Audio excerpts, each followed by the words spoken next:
Hey everyone, my name's Daniel, and if you've ordered from Uber Eats or Mr. Delivery, you've more than likely ordered from a cloud kitchen.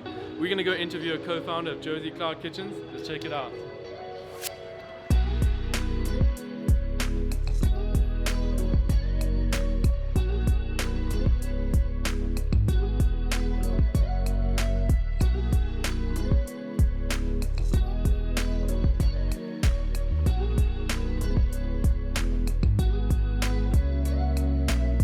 My name is Simele, and I'm one of the co-founders of Jozi Cloud Kitchens. Sure, and what is a cloud kitchen? So basically, a cloud kitchen is a space purpose-built for delivery-only restaurants. So if you imagine your Uber Eats, your Mr. D, all those restaurants that you see there, some of them, are physical stores that you can go to and buy takeaway, for example. But some of them are actually ghost kitchens that you're not going to have a physical outlet or a physical store for, but they're just purpose-built kitchens for delivery only, and that's what we provide. We provide purpose-built kitchens for guys to run virtual restaurants out of. Sure, and why did you start Jozi Cloud Kitchen? What was the inspiration behind it?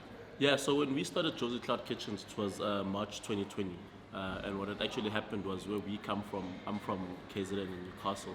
We had actually opened up a physical restaurant in Newcastle in November 2019. So as you all know, 4 months later the lockdown happened. But prior to the lockdown happening, what we wanted to do was have a second location for our restaurant. So we wanted to come in, start in Newcastle and then move to Johannesburg. But what we wanted to do was sort of like open a delivery-only kitchen, because we saw how difficult it was to open up a physical restaurant. It's expensive, time-consuming, and a really high-risk business. So we decided, no, let's move to Johannesburg, but let's only do delivery only, and find a way to just find a small box, put in equipment, put in cooks and chefs, and do the same menu but in Johannesburg. And as we went through this journey, we saw how difficult it was to find, one, a small space, but two, a small space in a good area. And at this time, we didn't know there was such a thing as ghost kitchens. We were just looking at it from a delivery-only perspective. But as we went on, we then realized, there is something called ghost kitchens. Maybe we could do that and try and go that route. So what we decided to do was, why don't we then find a bigger space, because finding 20 to 30 square meter boxes was proving impossible. So let's find a bigger space and find other people who want to share the space with us. So for example, the first space that we found was about 200 square meters. And in there, we're going to put about 5-6 kitchens and find other guys to share that space with us. As we did that, the landlord that we had found kind of turned on us and said, no, he doesn't want to do all that, all those walls, all the drilling, all the plumbing that was going to have to go in there, and we lost that space. And then we eventually decided to kind of wait it out a bit. And at the time, my wife, who's my co-founder, was heavily pregnant. So we were also trying to, waiting to give birth, also looking for a space, so we kind of paused for a bit. And then our agent came back to us in about August or so and said, she's found this great space, which was this one, and why don't you guys come in and check it out? And when we did, it was 3 times the size of what we initially wanted. It was 650 square meters. We're not going to do just 6 kitchens there. We're probably looking at 10, 15 kitchens. It was really daunting to actually now have all this space, and we really had to think hard about it. But then we eventually decided, let's go for it, let's do it. And that's basically how Jozi Cloud Kitchens was born. We're kind of thrown into this huge space that we're never intending to go into, but we're kind of just driven into by circumstance. Sure, that's incredible. So at the same time, you're trying to start a family, you're starting Jozi Cloud Kitchens. Yeah. Just aligned perfectly. Just aligned perfectly. But I'm like, obviously, the family was the focus, and then this was never supposed to be as big as it ended up being. But sometimes things happen the way that they happen. And it looked like it turned out well. We'll get into more of the details later. But what is your wife and your background? How did you start in this restaurant industry? So I've always been into entrepreneurship. So I had a few businesses back home. I had some businesses here in Johannesburg as well. And so when we went into the restaurant industry, it's just an opportunity thing where we thought, there's a great opportunity to open this kind of restaurant, which is a traditional food restaurant in Newcastle, because there's nothing like that in a formal setting. All of it was kind of informal, out into the township. So we wanted to bring that sort of dining of African food in a more formal setting in town. and we thought that was a great opportunity to do that. And then when we thought the opportunity existed in Johannesburg, it was similar, where we wanted to bring in that kind of African food, but in a more suburban area, but only delivery, because we just want to go through the whole cost of opening a physical restaurant. So it was all about just seeing and finding opportunity, which I've always do as an entrepreneur. But my co-founder's, her background is in finance, so she's more of a finance person, and that's the role that she plays. And I find opportunities and try and pursue those the best you can. So literally coming into this was not that we wanted to which we ended up doing, which is shaking up the restaurant industry in South Africa. But what we initially just wanted to do was take an opportunity that we thought existed at the time. That's incredible, and I think it's done quite well. How has business been? I saw you guys broke a milestone recently, 100,000 meals.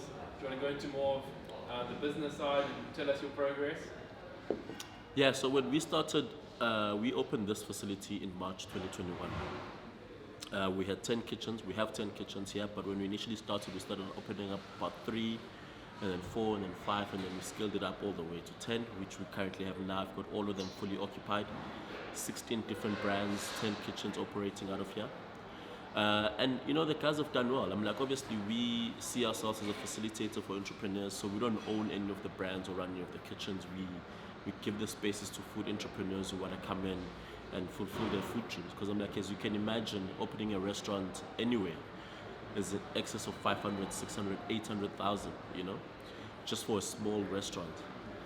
We can get you up and running in a tenth of that, 100,000 rand, and you've got a full-fledged restaurant, and you're on Uber Eats or Mr. D, and you've got the sit-down area.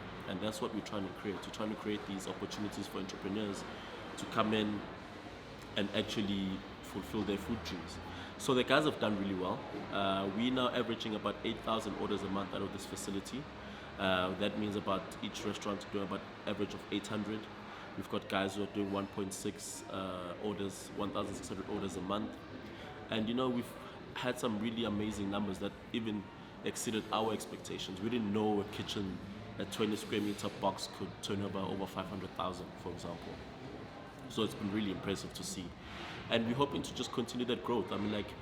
We've done now 100,000 orders in about 12 months.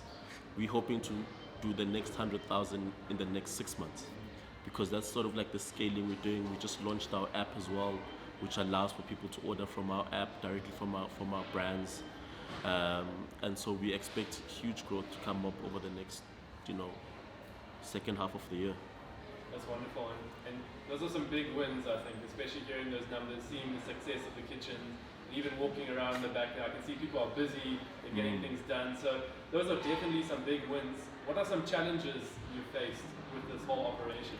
I think because we were first movers, so what that meant was we had to have a lot of convincing of people. So like I said earlier, we had to convince a landlord to allow us to build ghost kitchens, which at first they said yes, and then when we sent them our plans and what we wanted to do, they said no. So that was the biggest thing, convincing people. So we had to convince entrepreneurs to say, no, this can work. You can actually succeed in a ghost kitchen. There is a market for it. So we had a lot of slow uptake from tenants. We had slow uptake from people wanting to lease us their building. So that first mover syndrome was a big challenge for us, because we had to convince a lot of people to partner with us.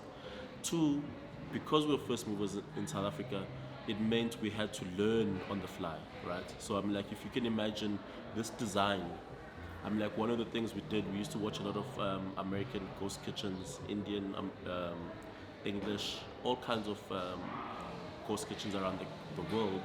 And literally when we used to watch them, pause in the middle of these guys' speeches as they were speaking, and they would see their plans. As we were looking at plans, literally write down what it looks like, because we didn't know what an ideal and optimal ghost kitchen was supposed to look like, because we'd never really seen one around here. And so there's a lot of those challenges, just trying to figure out, learning what the right way to do it, learning the right systems, because everything that we've done here, we've built ourselves, from systems to actual kitchens. So if you look at our facility, we've got dispatch. No other facility in the country has a dispatch part. Then we have to then figure out how to do the sit-down area from a ghost kitchen perspective, how customers can order, because you don't want to bombard a customer with 20 different menus. but you want to create a system where a customer can still feel comfortable ordering from all these brands and still being able to try out different things and try out different foods. So all these sort of systems we had to build from scratch, we had to figure them out, and I think we've done that pretty successfully. But that was the biggest challenge, I think.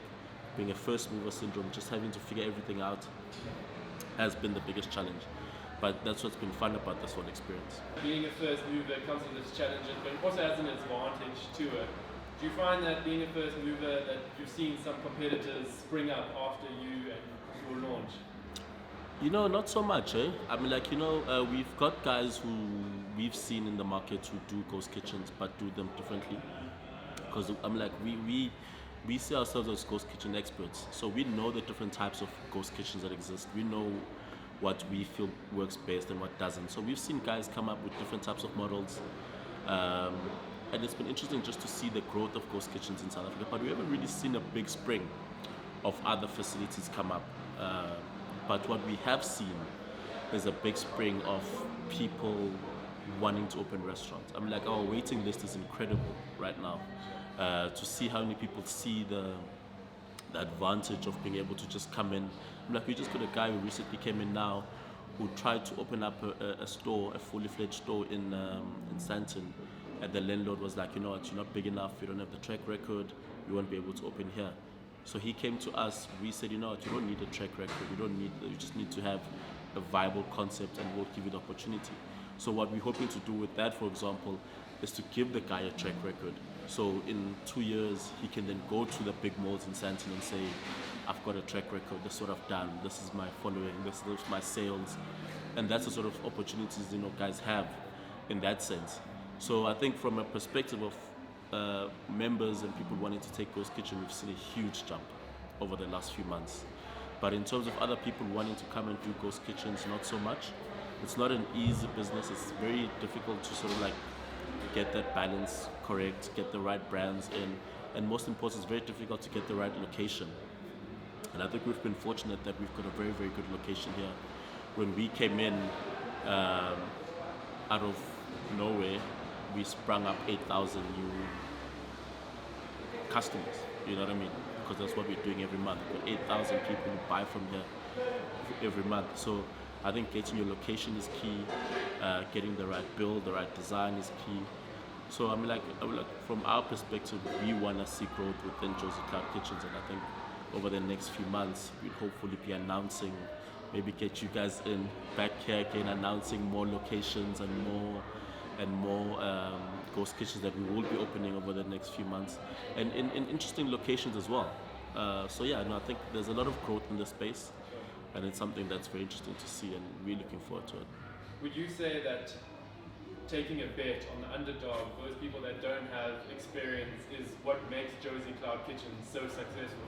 Yeah, no, I think that's our key. I think everything that we do in terms of finding tenants, who comes in, we're not looking for Burger King or Steers. And I know some guys who want to go through ghost kitchens, especially internationally, they do big brands. They'll say, come big brand, we'll open up multiple locations for you. We're not looking for that. We're looking for guys who have a food dream and would not be able to do it otherwise without a ghost kitchen helping them set up.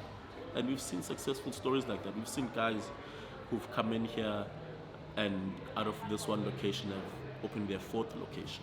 Not with Jozi Cloud Kitchens, but just generally out in the markets. They've opened up 4 locations out of the first ghost kitchen. We've seen guys who've started off with one brand here, opened a second, opened a third brand, and all of a sudden have 3, 4 brands.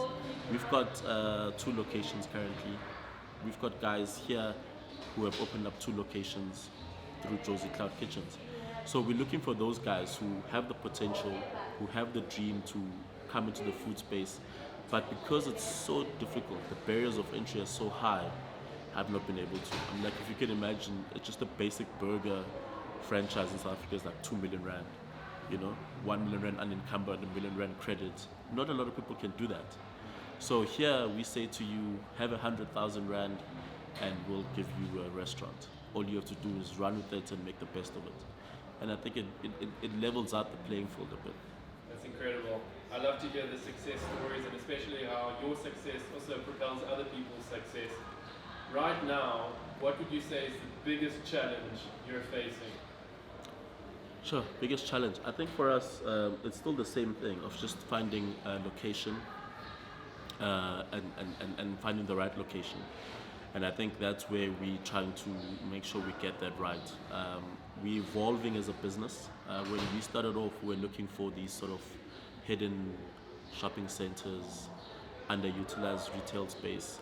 But now we're evolving a bit more, and you'll see with the locations that we hopefully be announcing soon is that we want to go into the major retail centers now. We want to go into those centers where people need serious money to come into. We want to make that accessible to the small business player and give those guys an opportunity. And that benefits not only the small guys from the entrepreneur side, but it benefits the consumer, because now I go into a major retail center and I'm not just tied to your same old.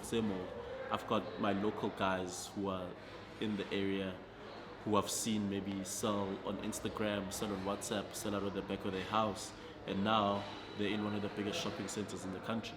And that's what we want to do. So we want to evolve into coming into those sort of spaces and really integrating into those spaces and bringing our small guys with us and saying, guys, here's an opportunity. Let's play into these spaces we're told we're not supposed to play in, and have those opportunities. So I think just getting the right location, evolving correctly as a business, and seeing which direction the business must go is always the biggest challenge. I think for any entrepreneur, just making sure that you're following the correct path all the time, and that's what we try and figure out every day. Are we going in the right direction? Is this the direction we should be going in? And we hopefully getting that right. Incredible. So tell us a bit more about your operations. I saw a little robot roaming around. How does that work? So we've got a robot that runs around here. His name is Ralph. He does deliveries either to the tables, so customers can come in and they can get their food delivered by Ralph, or when there's no customers here, before we open, he mostly runs around between kitchens and the dispatch area. So dispatch is where all the drivers come up and meet their orders. So basically what the system that we created is once an order is complete, a kitchen can bring it to the back, either walk it over or give it to Ralph, and then we match that order with the order number. So you just write the order number on there, the driver comes, gives us the order number, and we match the two, and then obviously the orders go to the customer. It has shown to be 98% effective, which is not bad. We've had a couple of mistakes here and there, but 98% of them have been correct. And then Ralph helps with that process. And when we started getting Ralph in, because we've got a friend of mine who runs a company called Control Robotics, he gave us the robot for about 2 weeks, and I thought, this would be a nice gimmicky thing to try out and see, have that, do some videos and whatever. But as we did it, we thought, this is really a practical, application of this robot in this space, because this guy in a month does about 15 Ks, and that's just running between the back to the front, back and forth. He does about 15 kilometers a month. So we've seen that this is a really serious practical implication of a robot in a ghost kitchen facility. So going forward, we are going to have more robots. We like the robotic space. We want to see how much we can expand into that, not just from a delivery perspective, but inside the kitchens. We've seen robots make food, make juices, and that sort of stuff. It would be really cool to explore that part of it as well. We've seen robots make pizzas. So there's so much cool space, so much cool things happening in that robotic space in terms of food. So I think that's something that we think is exciting, makes us differentiates us from the market, and everybody likes it. I mean, like you see every time it brings food out, people have got their phones out. It's a really cool little concept. That's incredible. Do you think you're working on the blueprint for the future of the restaurant business?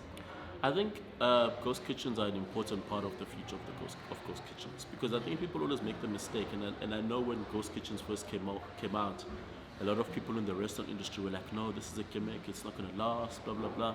And I said, of course it's going to last, simply because the same customer that comes to a fine dining restaurant is exactly the same customer that's going to, on a Saturday afternoon, not want to go out and want to order on the food app. It's the same customer that's going to want to come to pick up a burger or whatever. So the same customer that orders fine dining or goes out to a restaurant does that multiple times. People eat 27 times a week, you know? So there's a lot of opportunity, not just for fine dining restaurants or your normal restaurants, your Spurs and the like, but ghost kitchens play a pivotal role because people eat and they eat a lot over a course of a week, for example.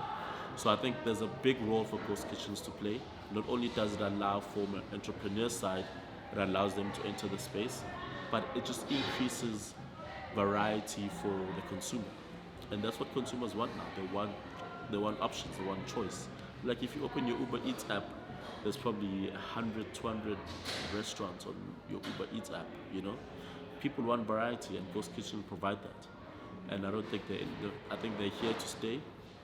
I think they're here to shape the restaurant industry. It will help grow the restaurant industry. I mean, like, we ourselves, for example, as just one ghost kitchen, have put in 20 restaurants into the restaurant space, you know. And I think it's important to do that. And I hope we do open 10 locations and put 200 restaurants into the restaurant space because it's the growth of the space, it's the growth of entrepreneurship, and I'm all for that. That's incredible. I want to pick your brain on entrepreneurship now. I'm going to ask you some questions about it. The first one is, do you think anyone can be an entrepreneur? Sure, it's a tough one. I don't. I just think people's personalities are different. I think between myself and my wife, who's a co-founder here, we're completely different. I don't think anybody can just be an entrepreneur. I think it's a personality thing. I've seen from my experience, entrepreneurs have a really high risk appetite, and not a lot of people are built like that. So I think not everybody can be an entrepreneur, and that's okay. I think everybody has their own lane to walk, everybody has their own life to live, and I think there's so much pressure from people who do this whole, leave your 9 to 5. I would love to have a 9 to 5 because at the end of the month I know I'm gonna have some sort of salary coming in. And entrepreneurship doesn't always guarantee that. You know, there's no guarantee that your business is going to work, that you're going to have success, that you're going to make money this particular month. So there's a lot of risk that comes with it. Obviously, there's a big upside that comes with it, but that takes time. That takes patience. It takes time. That takes you willing to swallow the risk. And not everybody's built that way. Some people are just comfortable working, building a career, and tons of people have had successful careers, and that's fine. I think there's people who are made to build a certain way, and I think in order for you to be an entrepreneur, there's certain traits you need to have, and not everybody has those traits. And the opposite is true for people who do work a 9 to 5. There's certain traits you need to have there that entrepreneurs don't necessarily have. And I just think you need to find out what traits you have, what kind of person you are, and then if those traits align with being an entrepreneur, then sure, go for it. But if they don't force it, because I can promise you now, it's not fun being an entrepreneur if you're not really into entrepreneurship, you know? So yeah, I would say definitely not. That's a good segue for the next question. What advice would you give for a new entrepreneur? Sure, I'll tell you something from my experience. I've been up in entrepreneurship for over 10 years, and it's not easy. It's a journey. I always say, look at it as from a person's career. When a person comes in, if you were, for example, if you're going into the CA path, you're gonna do articles, you're gonna be a junior associate, you're gonna be this, and then you're gonna be a partner. And that takes 10, 12 years. Entrepreneurship is the same, except that the process is different. You're gonna come in, you're gonna start your first business, it's gonna suck, you're gonna fail, everyone's gonna tell you shit. And can I say shit? Yes, you can. Everyone's gonna tell you shit, and it's not gonna be nice. But that's the process you need to go through, and you need to also feel comfortable pivoting out of a certain business if it's not working. I've done that multiple times. I've done 10 different businesses, right? And if it's not working, leave and be able to, and be able to tell yourself, no, this is not working. I need to change. And also, don't think entrepreneurship is being a businessman, right? Being a businessman is when you start a business and you run that business. Come hell or high water, this is what you're doing, that's your business. When you're an entrepreneur, you find opportunities and you explore them and you pursue them. If you told me 3 years ago that I'll be owning a ghost kitchen and a bar in the heart of Bryanston, I'd have told you there's no way because I was not even close to doing anything like that, right? So you just need to find opportunities and constantly be looking for opportunities and constantly pursuing opportunities. And maybe when you speak to me in 5 years' time, I won't be in the ghost kitchen space.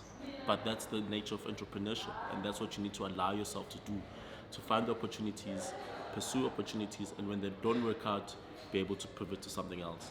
And that's what I would say. Just be able to find opportunities, pivot, pursue, and do the best you can when you find that opportunity. That's brilliant. So that's some good advice for a new entrepreneur.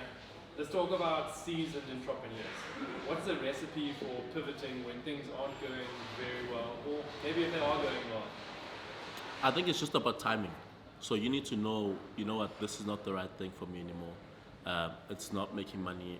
I'm not being successful. It's not growing either. And then based on that, just make the decision to get out of that space. Especially the sooner the better. The sooner you see that those opportunities are no longer, that opportunity of growth is no longer there, I would say get out as quickly as you can. But of course, the thing about entrepreneurs, because our appetite for risk is so high, you might find yourself pushing that barrier more than you should.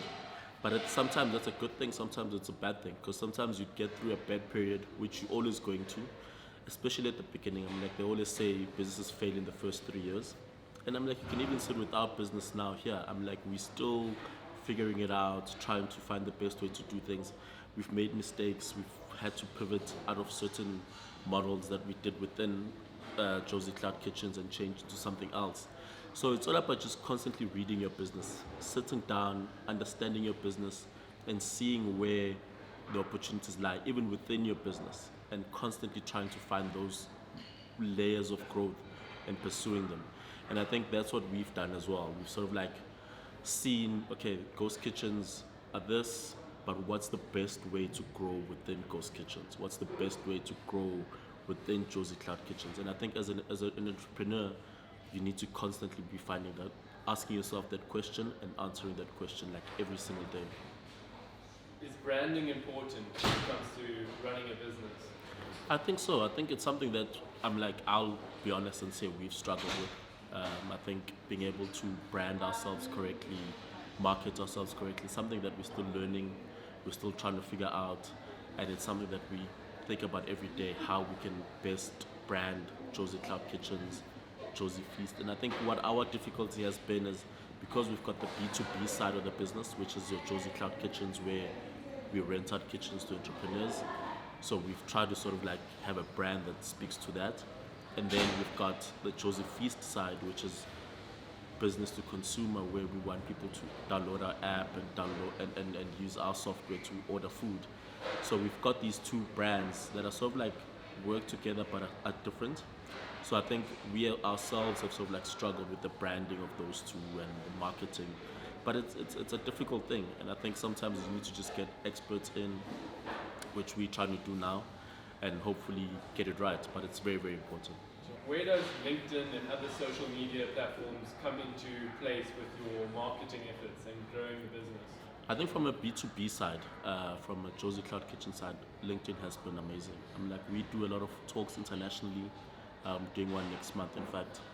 I've had some amazing connections. We've spoken to a lot of guys internationally who we've learned from, and they've learned from us. So from a business side, I think LinkedIn is incredible, and I would recommend it for any entrepreneur who wants to come into any sort of entrepreneurship. Go into LinkedIn and grow your network there, especially the correct network, right? So the network that makes sense for your business. Go in there and grow that. That I would recommend all day. From a consumer side, I would say Facebook and Instagram is where we concentrate on. From Jozi Feast side, we concentrate on Instagram and Facebook, and I think it's worked to a certain degree. People obviously are always on their phones. TikTok as well. We now on TikTok a bit, and we think that works.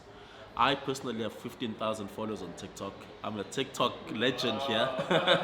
We'll drop your handle. Right? Yeah, drop my handle. Right TikTok, yeah. So TikTok is great. Instagram, Facebook, I think have done well to reach the consumer. Twitter, I haven't had much success on Twitter from a personal or from a business perspective. So I just go on Twitter for, you know, catching up with news or whatever.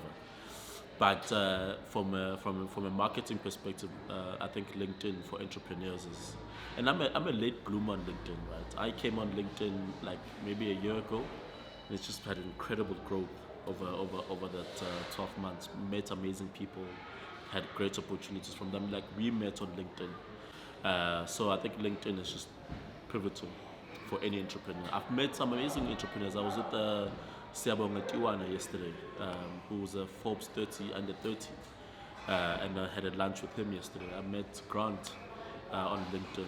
He came here as well. So I've met some amazing people on LinkedIn, and that's the one I would definitely recommend, because what I like about LinkedIn is people are there for. Nobody's there for weird stuff, you know. People are there to grow each other, talk, engage, and I think that's probably my favorite network, social network. Incredible. Here's a big question. How would you fix unemployment in South Africa? That's a fucking big question. Unexpectedly big question. You know, it's an interesting one, because one thing that I always see, especially when government talks, is how, you know, entrepreneurs need to create jobs and all that. And I think, but where's the money for entrepreneurs to do this? You know, I'm like, we came in here, we've self-funded, we didn't get any money from government, we didn't get anything from government or from any sort of institutions, and we did it ourselves. And we've created, I'm like, here, I would say, average each kitchen is 6 people. So that's already 60 people working within the kitchens. Our staff is about 12, that's about 72. The bar hires another 5. So about 80 people work out of this one facility that we did with our own money, with our own funds.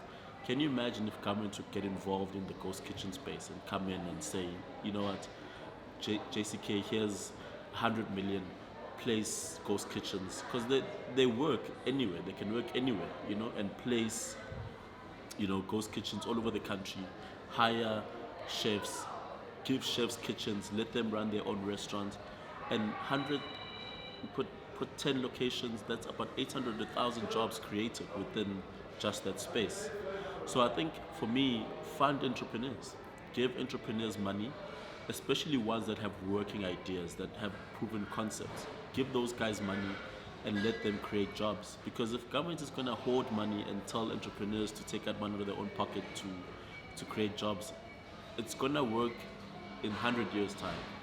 But if government steps up and actually gives entrepreneurs money and takes money and puts money into the market, even if businesses or entrepreneurs fail, that's fine, that's a risk you take. But at least play your role. And I think entrepreneurs in this country are wholly underfunded. Not just from a government side, but from a private sector side. And I know that from experience. You struggle for funding in South Africa. And I think that needs to change in order for job creation to happen and for entrepreneurs to grow their businesses to where they need to be. It's just a funding thing. I think as soon as we get that right as a country, for entrepreneurs, I think it's going to make a huge difference. Because I'm like, even if one entrepreneur, I'm one entrepreneur and I've hired 80 people. Imagine what 10 entrepreneurs can do, 20 or 30 who are out there constantly looking for funding. But that's just so hard to find. So you get those guys money, I think those guys can do magic. That's what my solution is. Give entrepreneurs funding. Simple. I love that. Take 2 minutes, look into this camera, and just speak from your heart. What do you want to tell South Africans out there? Sure, I'll have to think about that.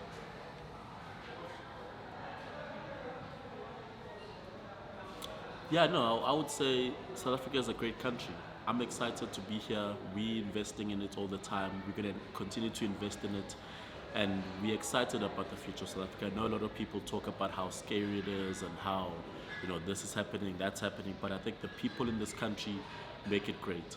And I think as long as we continue to do that, it's only going to be great things for South Africa. I'm a big believer in South Africa. I believe that there's a great future for this country, and I would continue to invest in it. I would continue to invest in its people, continue to invest in its industry, and I'm hoping to continue to invest in the restaurant industry for a long time to come, because I'm a big believer in the country, I'm a big believer in the restaurant industry, and I think from, you know, as an entrepreneur, working with other entrepreneurs in the food space, it's amazing how many amazing entrepreneurs we have and I love the space, and I'll continue to grow in it. Thanks so much. Thanks, man. It's fantastic. Brilliant. That's a wrap. Very well done. That was Thanks for coming up. Thanks as well. Fantastic. You enjoyed it? Very Yeah, inspirational. it's nice.